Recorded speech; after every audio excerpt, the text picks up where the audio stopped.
Hi everyone, today special ఉసిరికాయ ఊరగాయ. మన తెలుగు రాష్ట్రాల్లో పికిల్స్ చాలా స్పెషల్. ఇంట్లో ప్రతి ఒక్కరూ టేస్ట్ చేయాల్సిందే ఖచ్చితంగా. సో ఇప్పుడైతే ఉసిరికాయ సీజన్ కాబట్టి మేమైతే ఉసిరికాయ ఊరగాయ చేస్తున్నాము. మేము 270 కాయలు అయితే తీసుకున్నాము. తెలిసిన వాళ్ళ చెట్టుకుంటే పంపించారు. సో అందుకనే నేను ఎగ్జాక్ట్గా ఇన్ని కేజీస్ అని చెప్పట్లేదు. వీటినైతే ముందుగా శుభ్రంగా కడిగి ఆరబెట్టుకోవాలి. ముందైతే ప్యాన్లో ఆయిల్ వేసుకొని వేడయ్యాక ఉసిరికాయని ప్యాన్లో వేసుకొని మంచిగా గోల్డ్ కలర్ వచ్చే వరకు వేయించుకోండి. ఇప్పుడు వేయించుకున్న వాటిలో సాల్ట్ వేసి కలుపుకోండి. వేడిగా ఉన్నప్పుడే వేసుకుంటే ఉప్పు బాగా కాయలకు పడుతుంది. ఉసిరికాయలు అయితే ఆయిల్లోనే బాగా ఉడికిపోతాయి.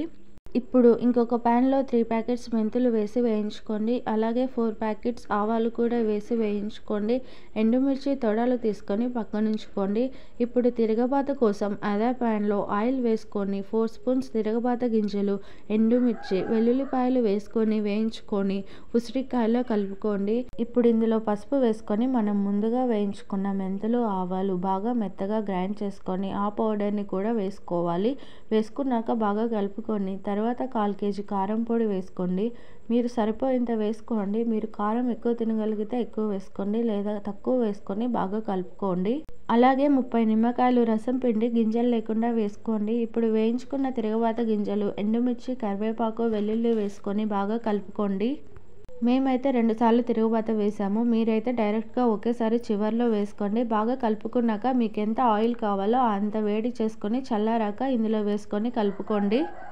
పికిల్స్లో ఆయిల్ ఖచ్చితంగా ఎక్కువనే వేసుకోవాలండి. ఆయిల్ ఉండడం వల్లనే వాటికి ఎంతో టేస్ట్ వస్తుంది. మాకైతే 2 కేజీస్ పైనే ఆయిల్ అయితే పడింది. మీరైతే మీకు ఎంత కావాలో అంత చూసుకొని అయితే వేసుకోండి. చివర్లో సాల్ట్ అయితే సరిపోయిందో లేదో చూసుకొని సాల్ట్ కూడా యాడ్ చేసుకోండి. అంతే అండి.